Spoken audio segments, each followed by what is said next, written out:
여러분, 기독교는 종교가 아닙니다. 기독교 신앙은 체험적 신앙인 것입니다. 우리가 삶 속에서 체험해야 하는 것입니다. 단순한 종교 체계나 교리가 아니라 살아계신 하나님을 경험하고 하나님과 동행하며 그 관계를 맺어가는 체험인 것입니다. 시편 34편 8절에 보면 이렇게 기록합니다. 너희는 야훼의 선하심을 맛보아 알지어다 라고 기록합니다. 하나님의 선하심을 이론으로 그냥 아는 것이 아니라 맛보아 알라고 우리에게 초청하고 있는 것입니다. 무슨 말입니까? 살아계신 하나님의 그 선하심을 체험해야 한다는 것입니다. 하나님께서 우리의 삶 가운데 살아 역사하신다는 것이 여러분 믿어지시나요? 그냥 알고 있는 것이 아니라 진짜로 우리가 그것을 체험해야 한다는 것입니다. 제가 아프리카에 10년 살았는데 제가 가장 오래 살았던 나라가 가나였습니다. 지금은 가나도 많이 이제 발달되고 경제도 좀 나아졌는데 제가 처음 갔었을 때 그 90년대만 해도 가나라는 나라는 우리나라 60, 70년대랑 비슷하다고 하였습니다. 그때 제가 이제 고등학교 1, 2학년 그때 이제 막 그때는 한국에 광넷이라고 빛의 속도 인터넷이 막 나올 때였습니다. 그런 것을 제가 이제 제 친구들하고 학교에서 이렇게 즐기다가 가나에 갔는데 인터넷이라는 게 아예 없었습니다. 진짜로 어디 부잣집에 가야 전화선으로 꽂아서 하는 모뎀이라고 그거 겨우 있었는데 그것도 전화비가 하도 많이 나와가지고 제가 쓸 수가 없었습니다. 그런데 제가 이제 학창 시절에 이제 가나를 갔기 때문에 거기서 이제 같이 사귀었던 몇몇 친구들이 있었습니다.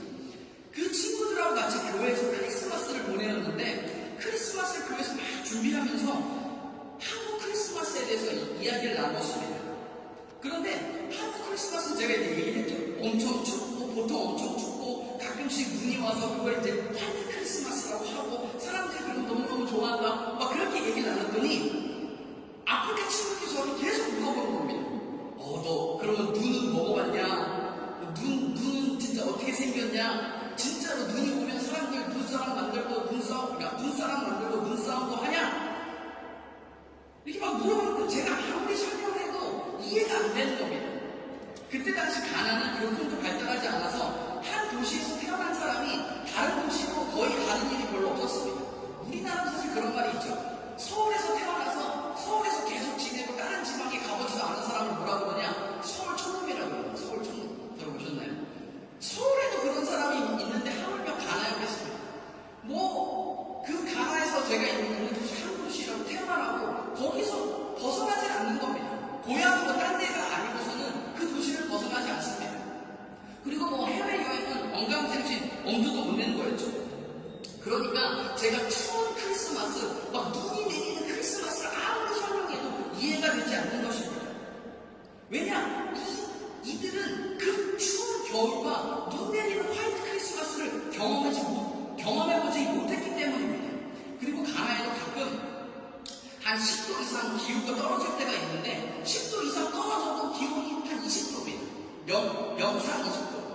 근데 그것도 막 이들은 엄청 춥다고 어떻게 하냐? 막 우리가 겨울에서 입을 법한 그 오리파카 이따만 두꺼운 걸 막 입고 막 다니고 너무 춥다고 문화 충격이었습니다. 지금 밖에가 20도인데 그 오리파카를 꺼내고 춥다고 그러는 게 저한테 문화 충격이었습니다. 이렇게 추운 겨울과 눈을 아무리 설명해도 이해가 안 되는 것입니다. 또 다른 예로 여러분 과일의 왕이 뭔지 아십니까? 과일의 왕. 과일의 왕은 바로 두리안입니다. 두리안이 왜 과일의 왕이라고 불리느냐? 이거를 드셔보신 분들은 아시겠지만 이게 아주 강렬한 냄새가 있습니다. 냄새가 있고 근데 그 냄새를 이렇게 찾고서 견뎌가지고 먹어보면 정말 달콤하고 부드러운 크림과 같은 그 과일의 묘미를 즐길 수 있다는 것입니다. 뭔가 생긴 것부터 압도적으로 생겼죠. 막 가시가 우락부락하게 생겼는데 이 두리안이 또 어떤 과일들보다 열량이 가장 높다고 합니다. 그래서 이게 진짜 과일의 왕이라고 불리우는데 제가 하루는 이거를 어떤 분에게 설명한 적이 있어요. 두리안이 뭔지 모르시죠? 그게 몇 년 전이죠. 지금은 좀 더 두리안이 흔해졌는데 그때 당시에는 두리안을 잘 모를 때였어요. 그래서 한국 분한테 제가 이거 설명하는데 이해를 못 하시는 거예요. 과일의 왕이 두리안이라는 게 있는데 그게 이게 엄청나다? 그러니까 이해를 못 하는데 어떻게 이렇게 맞으실 수가 있냐? 그게 이해가 안 된다고 그러시더라고요. 물론 두리안을 접해보신 분들은 아시겠지만 물론 호불호가 있습니다만 두리안을 좋아하시는 분들은 공감하실 거라 생각이 듭니다. 이걸 직접 맛보고 체험하기 전까지는 그 진가를 모른다는 것입니다. 여러분, 우리 하나님도 마찬가지인 것입니다. 지식만으로 아는 하나님이 아니라 우리의 삶으로 하나님이 경험되어져야 한다는 것입니다. 하나님의 사랑, 하나님의 임재, 하나님의 음성, 이 모든 것이 믿음을 통해서 경험되어져야 한다는 것입니다. 그래야 진짜 하나님을 알 수 있고, 그래야 진짜 우리가 하나님을 사랑할 수 있게 된다는 것입니다. 여러분, 그런데 두리안을 경험해보는 것은 어렵지 않습니다. 특히 요즘에 더 어렵지 않죠. 탕풀에 가면 두리안 살 수 있습니다. 하지만 보이지 않는 하나님을 어떻게 경험할 수 있습니까? 보이지 않는 하나님을 경험하기가 쉬운 일이 아닐 것입니다. 우리의 삶 가운데 눈에는 보이는 것 없고, 손에 잡히는 것 없고, 귀에는 들리는 것 없고, 냄새도 없고, 아무것도 없는데 어떻게 하나님을 경험하라는 것입니까? 그렇죠?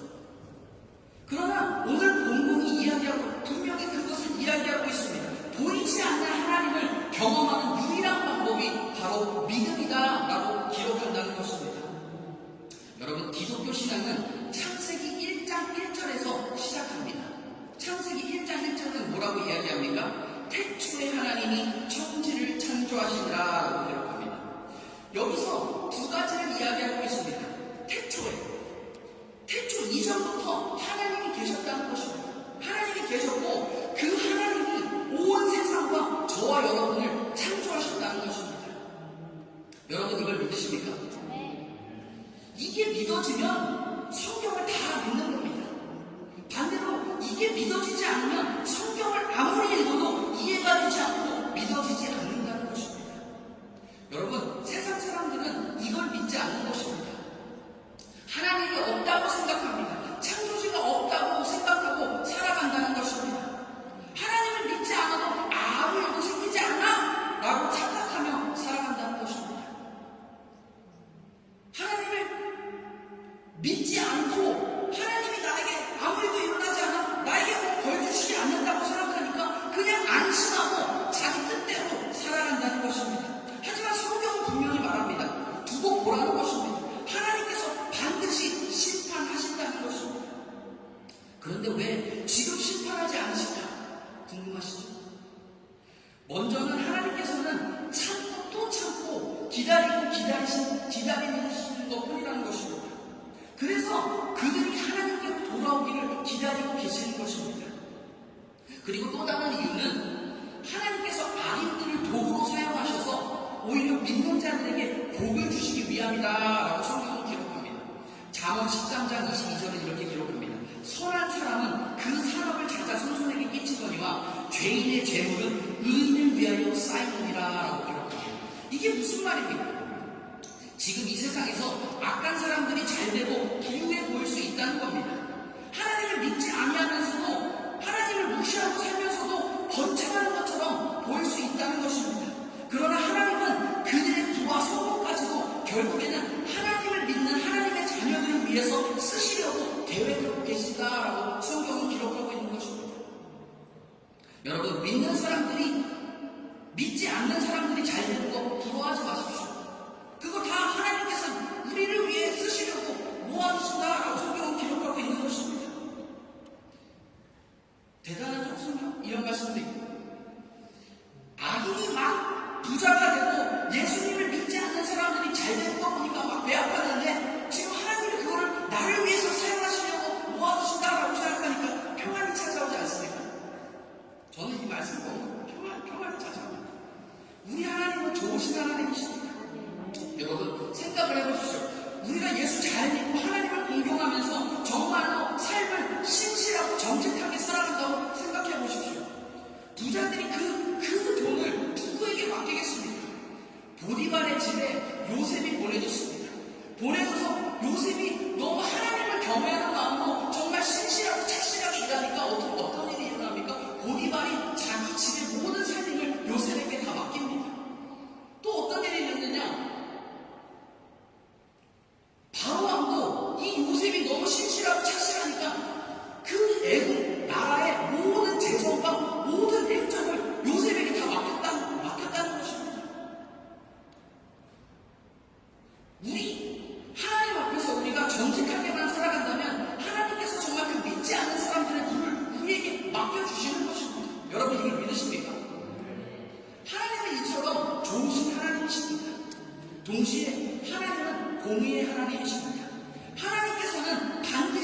죄인들을 심판하신다라고 성경을 기록하고 있는 것입니다. 그렇다면 믿는 사람들은 어떨까요? 여러분, 믿는 사람들이 왜 헌신하지 못할까요? 오늘 본문에 보면 하나님이 상 주시면 믿지 않기 때문이다라고 기록한다는 것입니다. 이 모든 것이 믿음의 문제라는 것입니다. 그럼 우리가 무엇을 믿습니까? 첫째는 하나님이 계시는 것을 믿는 것입니다. 하나님이 살아계시고 지금도 역사하신다는 것을 믿는 것입니다. 그리고 둘째로는 그 하나님을 찾는 자들에게 하나님께서 상 주시는 이심을 믿어야 한다라고 성경은 기록하고 있는 것입니다. 여러분, 하나님을 찾는다는 게 무엇일까요? 하나님을 찾는다는 거 어렵지 않습니다. 바로 그냥 하나님을 예배드리는 것이고 말씀과 기도로 하나님을 만나는 것입니다. 그것이 하나님을 찾는 것입니다. 하나님이 계심을 믿는 것이고 또한 하나님의 축복의 약속을 믿는 것, 그것이 바로 믿음이다라고 오늘 본문은 기록하고 있는 것입니다. 이 믿음이 있어야 하나님이 경험되는 것입니다. 이 믿음이 있어야 우리가 하나님을 기쁘시게 해드릴 수 있다라고 성경은 기록하고 있습니다.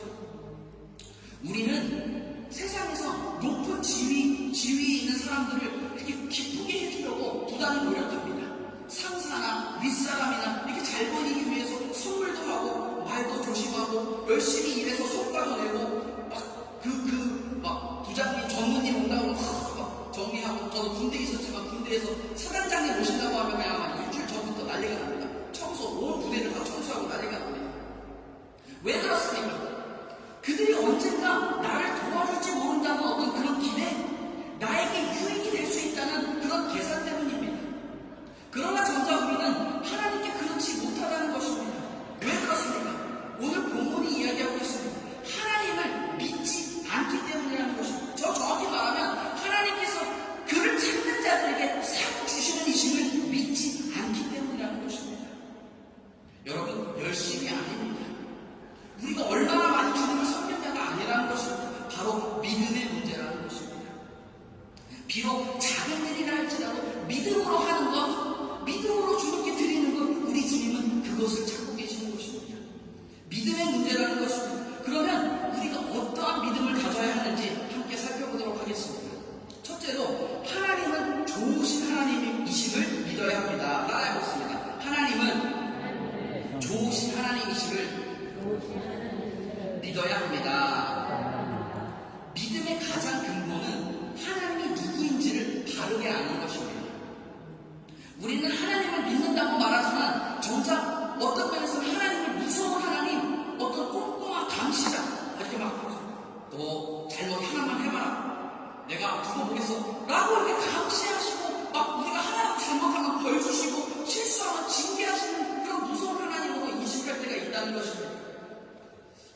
제가 미국에서 사역할 때 어떤 권사님이 그러시더라고요. 저희 담임 목사님 하는 얘기를 들었는데, 목사님, 제가 몇 달간 11조를 못했더니 제가 지난주에 계단에서 넘어져서 다리를 다쳤어요. 그리고 병원비로 그 11조보다 더 많은 돈이 나갔어요. 결국엔 하나님이 다 가져가셨나봐요. 그러시더라고요. 물론 그 권사님은 그 사건이 있은 이후에 정말 11조도 잘 내시고 착실하게 신앙생활 하셨습니다. 물론 좋은 습관입니다. 그러나 우리가 믿는 그 하나님은 우리가 11조 안 낸다고 우리 다리를 부러뜨리고 우리가 예배 안 나왔다고 우리 다리를 부러뜨리고 그런 무지막지한 분이 아니시라는 겁니다. 우리가 믿는 그 하나님은 사랑의 하나님이십니다. 우리가 죄를 짓고 또 짓는다 할지라도 우리를 용서해 주시고 또 용서해 주시고 또 용서해 주시는 그런 사랑의 하나님이시라는 것입니다. 우리가 실수하고 넘어져도 하나님은 여전히 사랑으로 우리를 바라보고 계십니다. 그리고 하나님은 우리를 축복해 주시기를 원하고 계시는 것입니다. 우리가 잘 되는 축복, 우리가 풍성하게 축복, 건강의 축복, 자녀의 축복, 이런 축복들을 우리에게 주시기 원하십니다. 그래서 여러분, 우리의 삶은 잘 됩니다. 여러분의 삶은 형통합니다. 왜? 우리가 믿는 그 하나님이 우리를 축복해 주시기 원한다는 것입니다. 우리가 오른쪽으로 가도 잘 되고 왼쪽으로 가도 잘 되는 것입니다. 많은 사람들이 이런 명령을 합니다. 목사님, 오른쪽으로 가야 할까요? 왼쪽으로 가야 할까요? 이 사업을 해야 할까요? 저 사업을 해야 할까요? 목사님, 이 회사를 가야 될까요? 저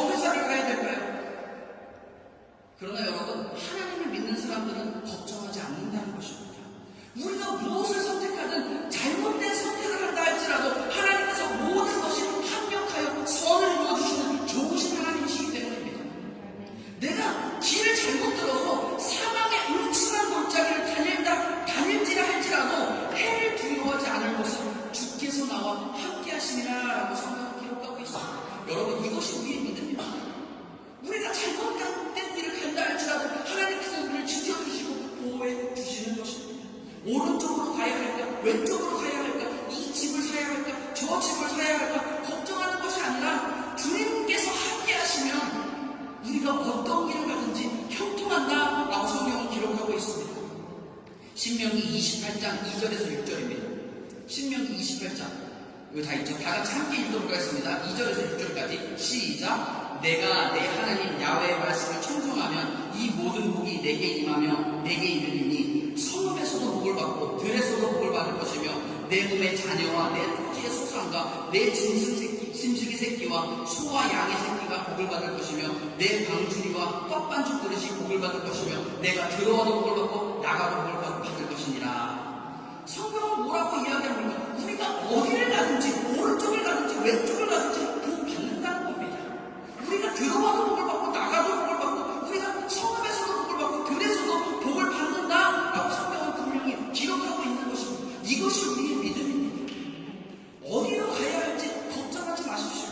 하나님께서 함께 하시면 그 길이 축복된 길이요 복된 길인 것입니다.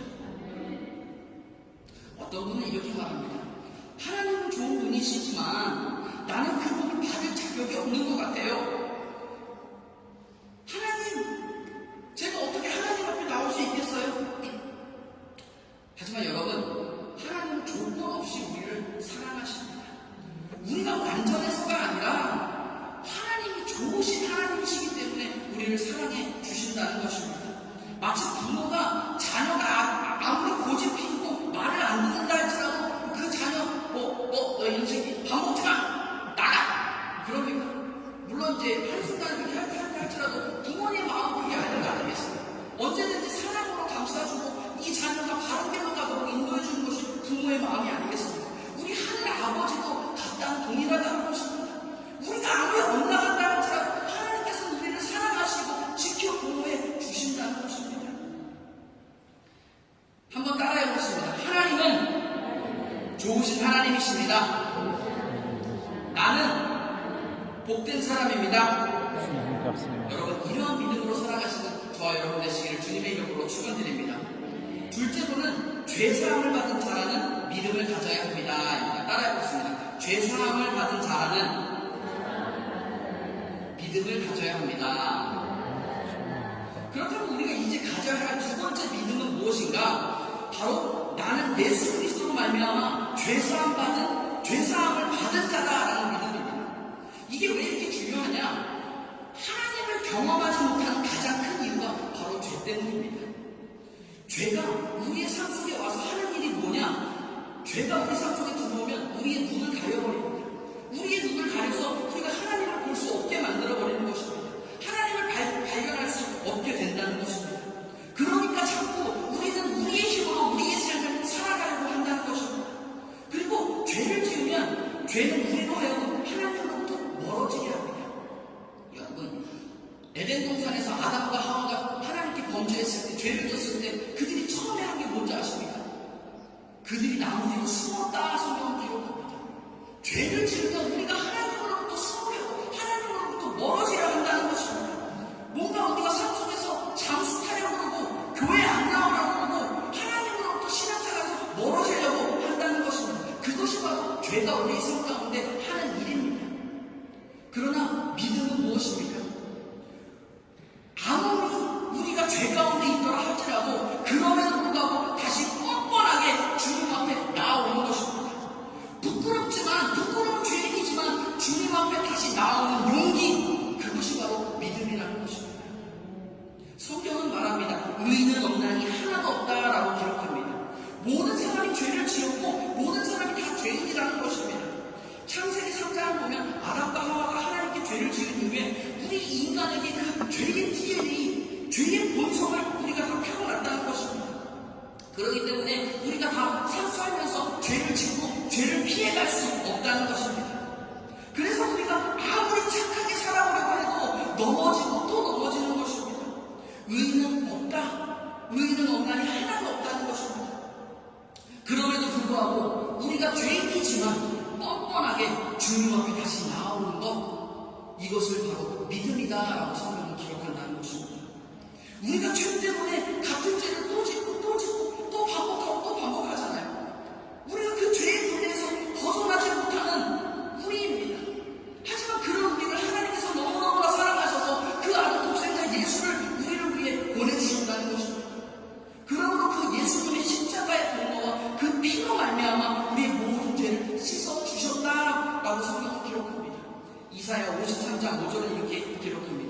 그가 찔림은 우리의 허물 때문이요 그가 상함은 우리의 죄악 때문이라. 그가 징계를 받음으로 우리는 평화를 누리고 그가 채찍에 맞음으로 우리는 나음을 받았도다라고 기록합니다.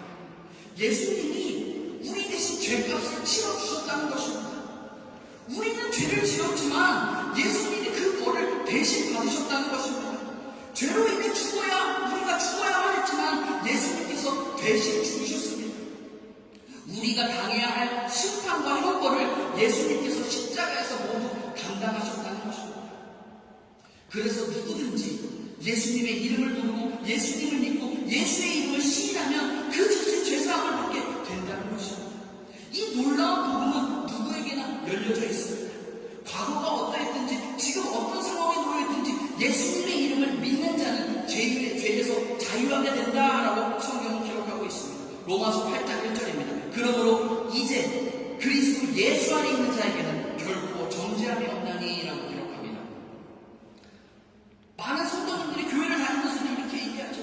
나는 죄가 많아서 하나님께 나갈 수가 없어요. 나는 아직도 부족한 것 같아요. 내가 이렇게 연약한데 하나님이 어떻게 나를 사랑하시겠어요? 그렇게 하는 거는 목사님이나 우리 권사님들이나 할 수 있는 거고 저는 아닌 것 같아요. 이렇게 얘기한다는 것입니다. 여러분 속지 마십시오. 그게 바로 영적 전쟁입니다.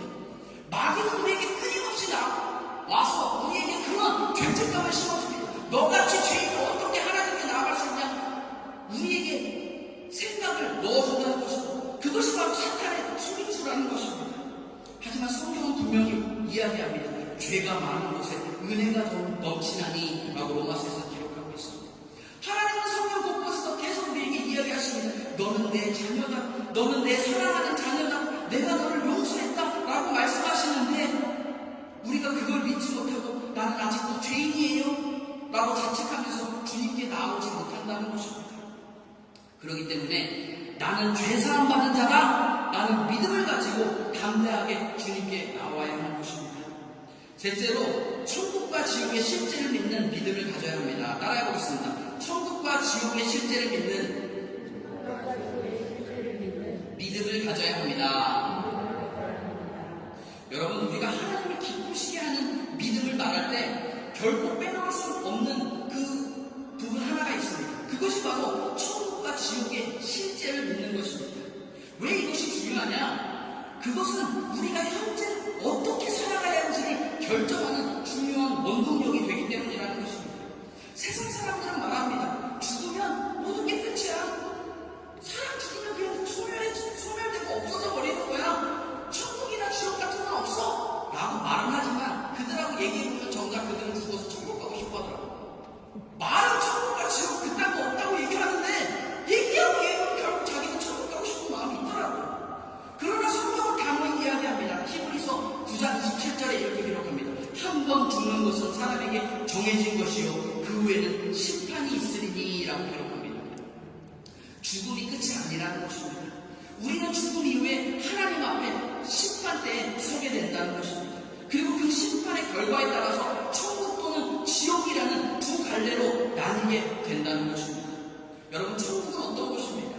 요한계시록 21장 3절 4절은 이렇게 말합니다.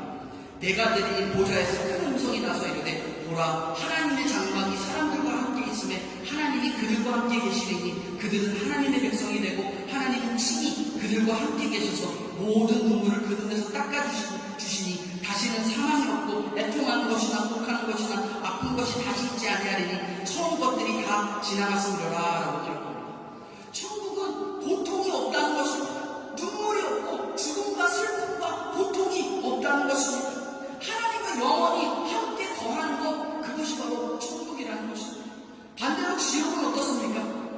마가복음 9장 48절은 지옥을 이렇게 묘사합니다. 거기에는 구더기도 죽지 않고 불도 꺼지지 않는다라고 표현합니다. 그러면서 그곳에서는 울며 이를 갈미 있습니다 라고 성경은 기록한다는 것입니다. 이런 끔찍한 형벌과 고통이 영원히 지속되는 것 그것이 바로 지옥이라는 것입니다. 천국과 지옥을 믿지 않는 사람들은 지금 이 세상이 전부인 것처럼 살아갑니다. 그래서 무엇을 하든 그냥 지금 즐기자라는 생각으로 살아간다는 것입니다. 그러나 천국과 지옥을 믿는 사람들은 다르죠. 이 세상은 잠깐이고 이 이후에 영원한 삶이 있다는 것입니다. 그 영원한 삶을 믿기 때문에 이 삶을 의미 있고 경건하게 살아간다는 것입니다. 고린도후서 5장 10절에 이렇게 기록합니다. 이는 우리가 다 반드시 그리스도의 심판대 앞에 나타나게 되어 각각 선악간에 그 몸으로 행한 것을 따라 받으려 함이라 라고 기록합니다. 천국과 지옥을 믿는 이 믿음이 왜 하나님을 기쁘시게 하냐? 그것은 하나님의 말씀을 그대로 신뢰하기 때문이라는 것입니다. 예수님께서도 곳곳 지옥에 대해서 얘기하시고 천국에 대해서 이야기하시고 천국과 지옥이 있다는 것입니다. 그런데 그 요지가 무엇이냐? 그 요지는 바로 하나님이 얼마나 우리를 사랑하시는지를 나타내주고 있는 것입니다. 그러한 지옥 가운데 너희가 지옥에 빠지지 않게 하기 위해서 내가 내 독생자 예수 그리스도를 너희에게 보내주었다라고 이야기하고 있는 것입니다. 우리가 천국과 지옥의 존재를 믿는 것은 곧 하나님의 말씀을 그대로 믿는 것이고 그 하나님의 말씀을 신뢰하며 순종하는 것입니다. 예수님께서도 천국과 지옥에 대해 많이 말씀하신 이유는 우리를 두렵게 하기 위해서가 아니라 그만큼 우리를 지옥에서 구원해 주시기 위해서 예수님의 그 사랑을 나타내시기 위해서 그렇게 했다는 것입니다. 그만큼 우리를 사랑하시고 우리가 영원한 고통이 아니라 영원한 기쁨에 참여하기를 원하고 계시는 것입니다. 여러분, 우리 하나님은 좋으신 하나님이십니다. 오늘 보면 히브리서 11장 6절에 이렇게 기록합니다. 믿음이 없이는 하나님을 기쁘시게 하지 못하나니 하나님께 나아가는 자는 반드시 그가 계신 것과 또한 그가 자기를 찾는 자들에게 상 주시는 힘을 믿어야 할지니라 라고 기록합니다. 여러분, 하나님은 오늘도 우리를 향해 말씀하십니다. 나는 너희가 믿음으로 다시 일어서길 원한다. 주님은 책망보다 회복을 원하고 계시는 것입니다. 정죄보다 용납을 원하십니다. 오늘 우리가 믿음으로 주님께 다시 한 걸음 다가갈 때 하나님은 누구보다 기뻐하시며 우리의 삶에 역사해 주시는 것입니다. 하나님이 좋으신 분이심을 믿고 그분이 우리의 죄를 사하셨다는 것을 믿고 천국의 소망을 바라보시며 살아가시는 저와 여러분 되시기를 주님의 이름으로 축원드립니다.